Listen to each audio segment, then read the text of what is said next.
Hi everyone, I'm Lori Harder, and this is your spot to reconnect your soul and get the tips and inspiration that you need to fall in love with your life.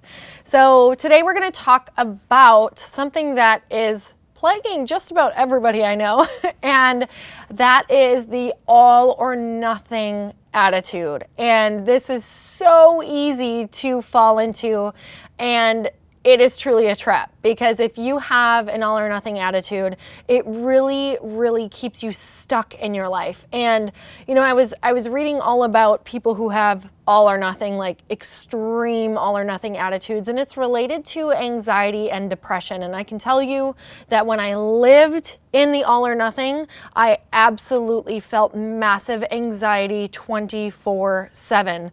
So people who have all or nothing use words like always, never, every single time. It's very definitive. It's very black and white. There's no room for error, and there's no room for gray areas. And life truly is not black or white. There's a lot that we learn. There's a lot of experiences that we have to go through, and we have to fail in order to become better. And there is no such thing as perfect. So when it's all or nothing, a lot of people relate when they are going all out that it has to be 100%. It has to be absolutely perfect. There's no room for error. And if they mess up, they're done, they're through, they completely quit, and it wasn't for them. So that's not how the learning curve goes, though. So what's going to happen is you're going to start a whole lot of things, have super high expectations that you're going to need to be perfect. You're never going to reach them because there is no such thing as perfection, and you're going to go back to nothing again.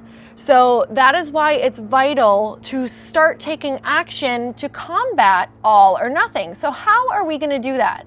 So great ways to combat this all or nothing mentality is to get present when we start feeling crazy, because we know that when we feel that way, we get super jazzed up and super inspired, and we're going to do everything, and I'm going to work out 4 hours today. I'm going to run 6 miles and do 2 workouts. I'm going to eat perfectly, and I'm going to do all of my emails. I'm going to write, and I'm going to whatever. You get the point. It's basically piling your days, thinking you're going to do everything.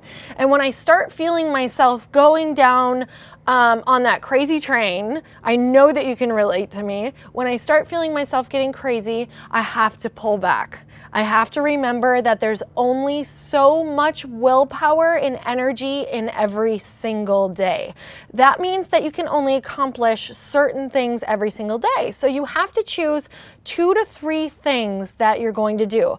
I have thrown away my to-do list of 10 to 15 things, and literally I try not to put more than 2 to 3 things outside of my normal rituals, like working out and reading or getting rest or something like that. I try not to put more than 2 to 3 things, because I know that my willpower only allows for those things. And at the end of the week, if I'm consistent with those 2 to 3 things, you're going to get way more done than piling your days thinking you're going to do everything and then totally giving up by the time it's Wednesday, because you're going to be really over doing everything all at once. So get present.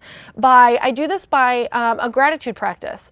Really, when I feel myself getting crazy, I just pull back and start thinking about everything that I am grateful for that day, everything I'm capable of doing, and then I try to just think of the most important tasks for me to do that day. Just 2 things. I want you guys to start small. So 2 things, write them down, and then once you get done with those 2 things, if you still feel good, you can do that 3rd thing. So that's one way you're going to pull back. Just slow down, find that inner calm, and I'll tell you how to do that in a minute.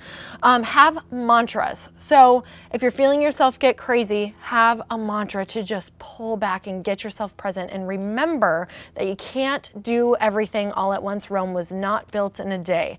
So mantras like peace begins with my self-talk. That's a really great one. Peace begins with my self-talk, because we know that when we're getting crazy, it's because our mind is going a million miles per hour and we have to do everything all at once. So allow forgiveness in every single situation and have your mantra to slow you down. If you find that you're using words like I never finish everything, oh, I always do this is so like me, anything like I never and I always or every time, you need to totally pluck those out of your vocabulary. And you need to remember that you are going to start forgiving yourself, because there is just a set amount of willpower. So people aren't doing everything all in a day. They're doing what I'm telling you. Successful people are doing 2 to 3 things consistently every single day. So try picking up where you left off. This is another huge tip. So what all or nothing people do is, basically, when they realize they have no energy left for keeping up this pace of doing everything, they just completely quit and don't go back to it. Or maybe months later, they try starting it all over again, something that did not work for them. So you're continuing on that same path that didn't work originally. Instead of doing that, start noticing and forgiving that maybe you were going down that all or nothing train again. And I want you to pick up where you left off. So if this happened on a Monday and you feel crazy by Tuesday, just say, okay, I'm going to pick up where I left off yesterday and just reset, plan my 2 to 3 things that I can do, and move forward. So stop quitting everything, getting sick of it, thinking you have to do it all at once, and just try picking up where you left off. So then you're never ever quitting and you're never failing, because failure is such a part of learning. And if you can understand that, then you're just constantly learning. Every single failure is just this beautiful lesson to learn.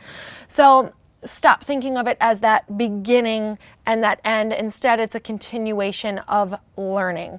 So these are all the different things that I do in order to stop that crazy train. And it does really, truly begin with noticing, forgiving, having that mantra of self-talk, and then going back to the basics. And that's the planning the 2 to 3 things done consistently every single day. So you guys, I want to hear what your plan is and what your 2 to 3 consistent things are that you're going to try to do every single day to combat that all or nothing. And just start small. Remember to start small, and that's going to get you way ahead of the game. So make sure you comment.